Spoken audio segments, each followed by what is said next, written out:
Welcome back to a new video here at Life with the Bridges. Everyone talks about Portugal being an affordable place to live, but the question is, what does this actually look like? In this video, we're exploring something that most people dreaming about Portugal never really actually get to see. 4 homes, 4 different opportunities in 4 different price brackets, from €33,000 to €125,000.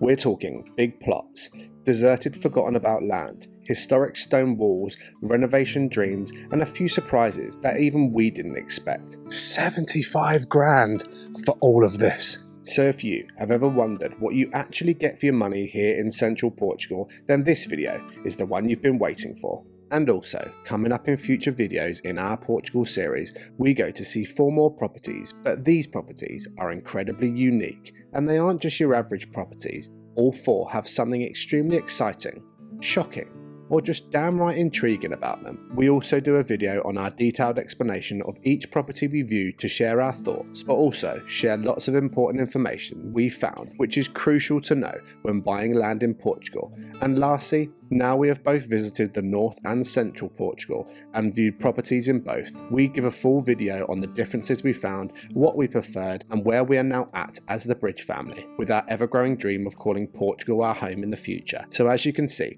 we've got a hell of a lot coming up in the coming weeks, so make sure you've hit that subscribe button on our channel so you don't miss out on any of those videos. But without further ado, let's take you round property number 1.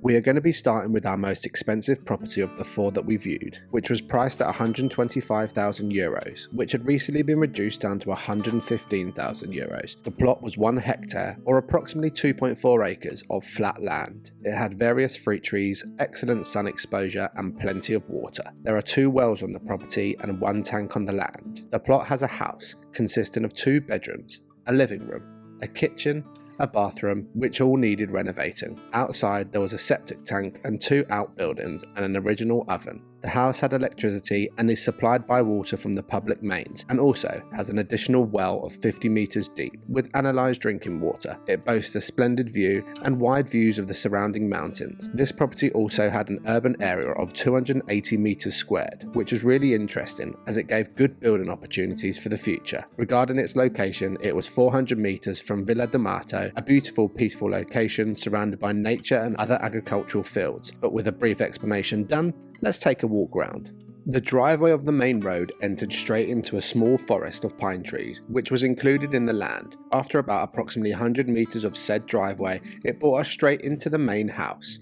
It was strange to view a property with a door on it, as we've mainly been looking at land with ruins on, which don't have walls or a roof, let alone a door. So is this neighbouring or on the land? No. Neighbour. Yeah. You walk straight into a small living room, which then followed through to an old bathroom on the left. Then bedroom 1 and bedroom 2.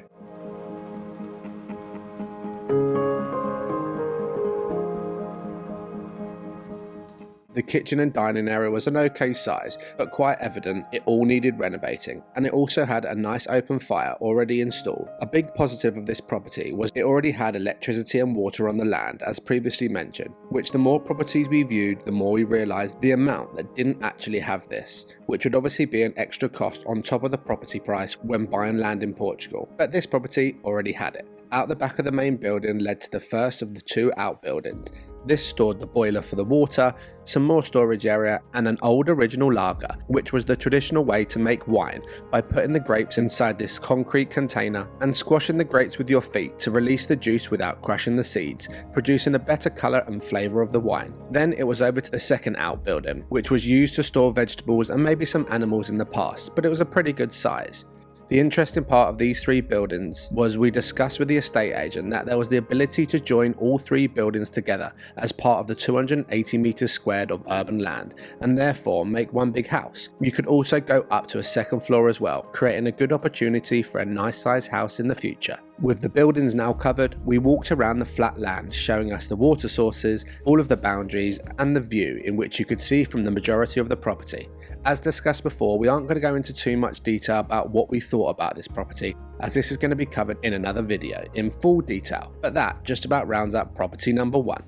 The next property we were looking at was 50,000 euros less than the first property, and they only get cheaper from here. This next property was priced at 75,000 euros and has 8.15 acres of land. The farm is located a few minutes away from Aldeia da Dez, apologies for the pronunciation, and on this land there were 6 ruins to recover, which in total boasts about 300 meters squared of construction area, which is huge. The access to the property was via a dirt road which was in okay condition, but would need addressing to get any big lorries to the property to drop off any building supplies. But with that being said, the land was situated in a strange L-shaped plot in a remote and quiet valley, and as you'll see, there was an unfortunate forest fire in the area in recent years, and the majority of their land was affected very badly by this. Due to the estate agent not being able to attend this property viewing, we had to view this one on our own, which wasn't a bad thing, as the weather wasn't on our side here, and it may be a short visit. But with you up to speed on the brief from property 2, let's take a look around, as this one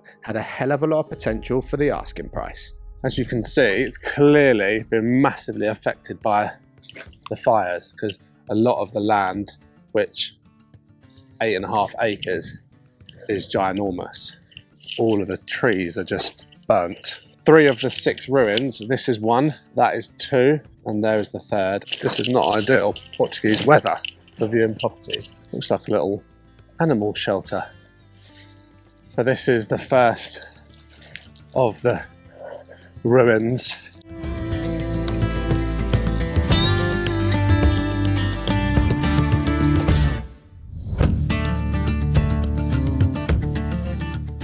Wow. So that's obviously 2 floors, but with no floor. This obviously got burnt in the fire as well, look. So sad. It's around here. It's all so soft underfoot. But all of these sort of terraces that go down would be part of the land.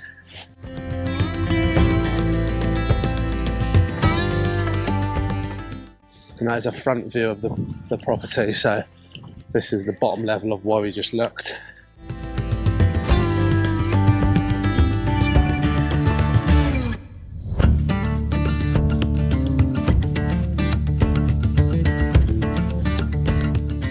Must be another part of it. Wow, it looks like an old chimney. So that must be an old floor, must have been there, and that's an old chimney or fire. But the beauty of this is that there is 6 ruins, so there's 6 potential building opportunities on 8 acres of land for 75,000 euros, which is pretty incredible for value for money. But let's go and have a look at these other ruins. This is the 2nd ruin.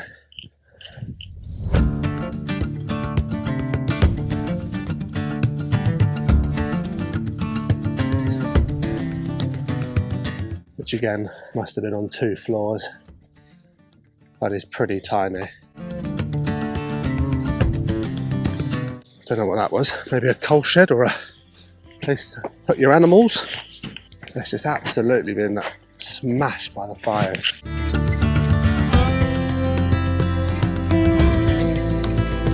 I think it's important to mention as well that a lot of the properties, actually half the properties that we're seeing over the next 2 days, are going to be viewed on our own, purely because their agent is either too far away or unavailable to show us around, which gives us more time and flexibility but less information. But we have got quite a bit of information that they've sent prior to the viewings. But yeah, it doesn't help when we've got potential questions that we would ask. But this is one of those said properties. We're doing this on our own. Wow, it's got so much potential.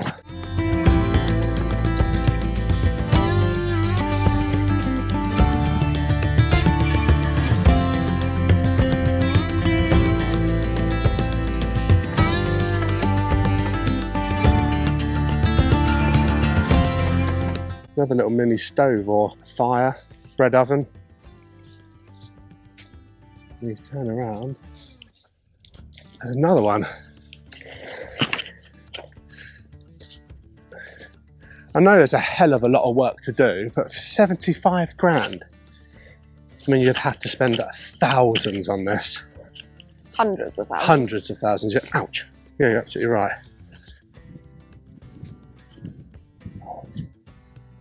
Where do you even begin?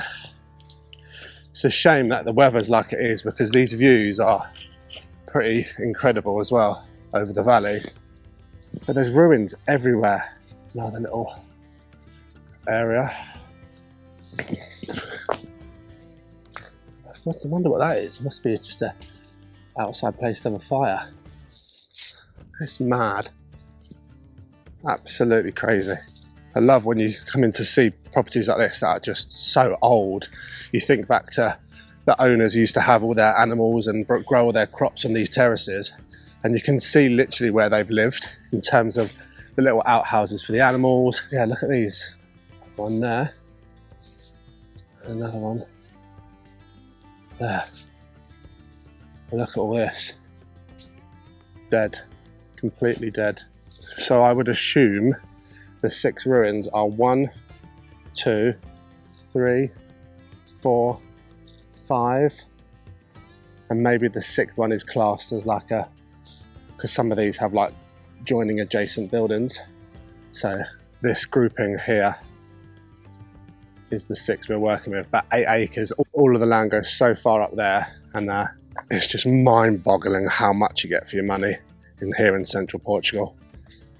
75 grand for all of this. It was pretty obvious that this land was incredible value for money. For the size of the land and the building and renovation opportunities, you could honestly do so much with it, which we'll go into more detail in another video. But with property 2 done, it was back to the drawing board for us, as up next is property 3. And this came with something extremely valuable. This next property was priced at €68,000 and the land size was 6.9 acres, which was split over either side of the road, with the left side of the land being here and the right side being here, and also this thin bit of land here. This piece of land came with a lot of potential, and by potential I don't just mean the price and the value for money. This property came with a ruin that had already been externally renovated for agricultural use, but the golden ticket of this property was that this land already had prior application to build a house up to 200 square meters, to which they had already had architectural renders of what you could potentially build on this plot of land, which was pretty stunning. And this already had water and electricity on the land as well. So it was time to get onto the land to see if it was too good to be true. Time for a walkthrough. So we are starting on the right side of the road, where the current ruin is, and the estate agents were telling us that the owner had recently put in all of this new fencing around the property, which is another huge bonus, as this would be a big initial cost when buying this land. The owner had also built a new well, 8 meters deep. You see a little the Serra da Estrela mountain. Oh yeah. but explained that the owner bought this land to grow flowers and sell for a business, but apparently his application was turned down, so he's bought somewhere else and now wants to sell this. This land was so beautiful and open, with a lot of potential to create your own sections to the land. The estate agent continued to point out the borders. Meanwhile, I think Katie was already plotting where she was going to put her rescue donkey that she talked about for years. Down to the fence? Yes, from the fence to the place, the neighbor, you see the storage place, the neighbor, all this green. You see the fence there? Yeah. That's the neighbor. All these pines. Yeah. The screen. And a place with some water. Okay. It goes there. And then its land goes all the way up to the big tree. So, you see it looks more clean. Yes. Yeah. The small pines and the other trees up to the terrace more green. It's two up. okay. With a rough understanding of the land and borders, it was time to have a look at the converted ruin. It's nice to see what it kind of looks like finished. The stones are so Lovely nice. little terraces. And a stream that runs all down here. This, as mentioned, would only be able to be used currently for agricultural use, which means you couldn't live in it, but the estate agent confirmed that you could apply for this to be changed to residential. It was so beautifully done, made out of traditional yellow Portuguese granite, and on entering, it was a decent size too, to be able to be used for something temporary, whilst the main house was being built. An added bonus for us is that we own a caravan, so our long-term plan would be to transport the caravan onto the land to be able to live in, whilst we build or renovated said home. This was extremely exciting, as a lot of the properties you see in Portugal, they come with big risks and applications that need to be submitted to potentially gain a permit to build, whereas this, for the first time, was a property in which you could buy knowing you have everything in place to be able to find a builder, design a house and start breaking ground. And do you know what the square foot of this is? 24, 25 square meters. So, inside. Yeah, so Outside maybe 30. 28. 28. Yeah. So 200 square metre property was quite big. Something else to mention was that the renders that were shown to us as an example of what could be built on this land, the estate agent said it would roughly cost about €1,000 per metre squared to build a new property from the ground up. So with a few very rough calculations, for €68,000 for the land and roughly €200,000 to build a new home, as mentioned, a rough estimation of €268,000, you could own your own brand new home on just under 7 acres of private land, all legal and above board with the required permits and paperwork needed. How incredible. Now, I'm not naive enough to know that there will be many other costings to this price, like buying and selling fees, and this costing is extremely rough and would change depending on the spec of the build and many other factors, but it's certainly nice to gauge an understanding of what you could create with about €300,000 here in Central Portugal. This was very important for us to stop the dreaming process and actually understand some very rough figures to answer some questions for us of how much it would actually cost to make this a reality. And just to be clear, this €200,000 estimate to build a new house would be going off the basis of a building size of 200 metres squared, which is pretty big, and would obviously be cheaper if you chose to build a smaller house. With that just about wrapping up property number 3, it was time for our last property, and we are about to head back into the rain for property number 4, which for a very unexpected and scary circumstance, this viewing was cut short, which will all become clear later as property 4 unfolds. So we are just waiting for the estate agent to show us round, and this will be our last property of the 4, and this is actually the cheapest one as well, so at €33,600. It is a very interesting prospect to potentially see something that is extremely affordable and it's got good potential on the land. So the weather is still terrible, but we're going to try and get as much footage as we possibly can to give you a good understanding of what you get for €33,600 here in Central Portugal. Due to the access to this land not being suitable for our hire car, especially with the recent weather, the owner said we should jump in his truck to get to the land. Something to mention about this land, which meant a hell of a lot to us, was this land was the owner's pride and joy. His little baby, and was taken on years ago with his son. He spent most days on this land maintaining it, planting new trees, collecting his olive harvest to make his own olive oil, and so much more. To see a piece of land that wasn't overgrown and abandoned, but in fact looked after, was incredibly nice, and this gave a feel of wanting to take over the land from somebody who cared about it as much as we would to create something incredibly special. But with us now being on the land, it was time for a walking tour.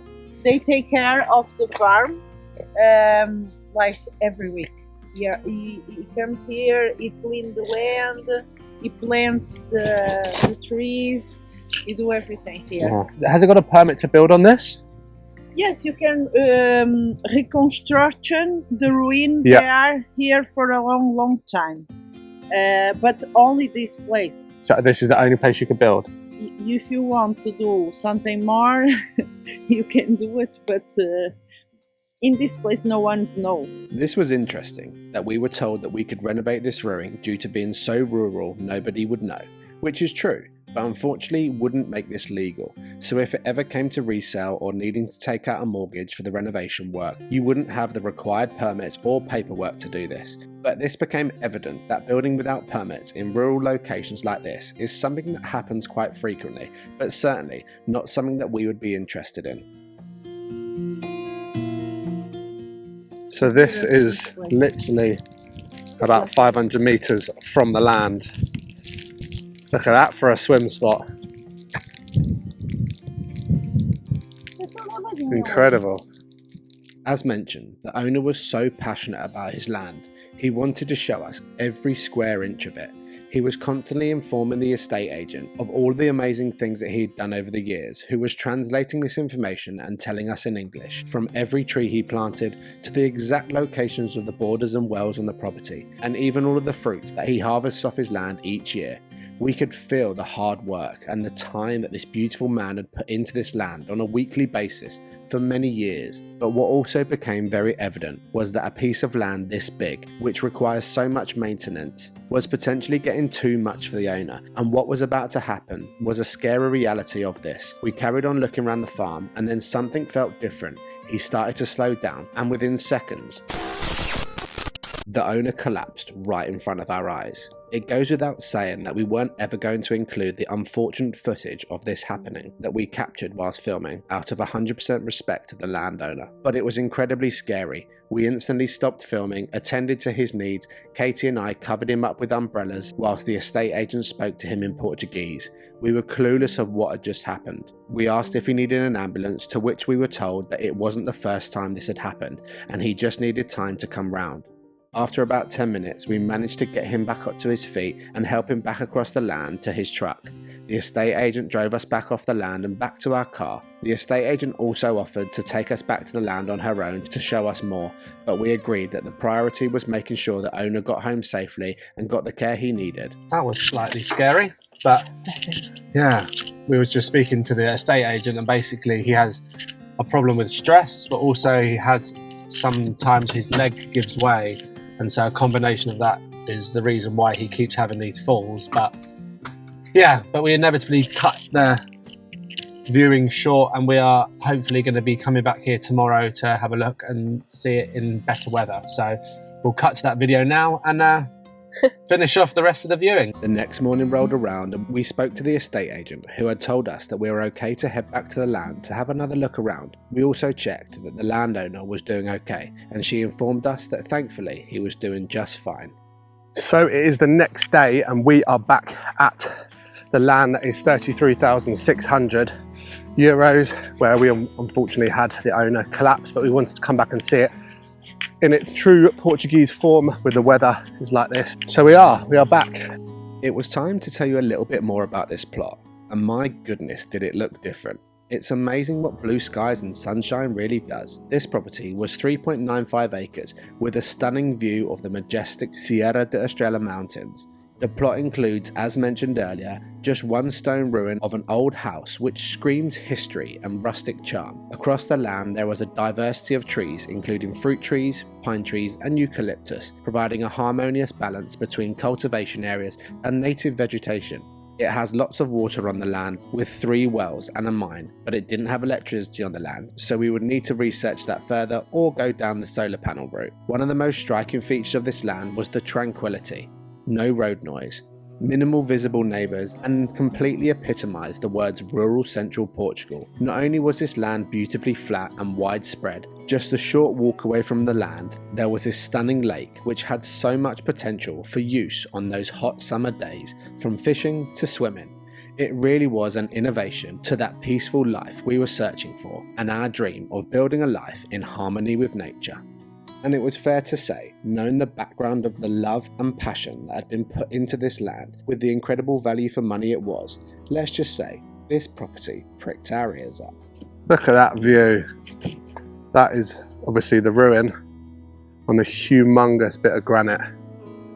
And this place just has so much potential.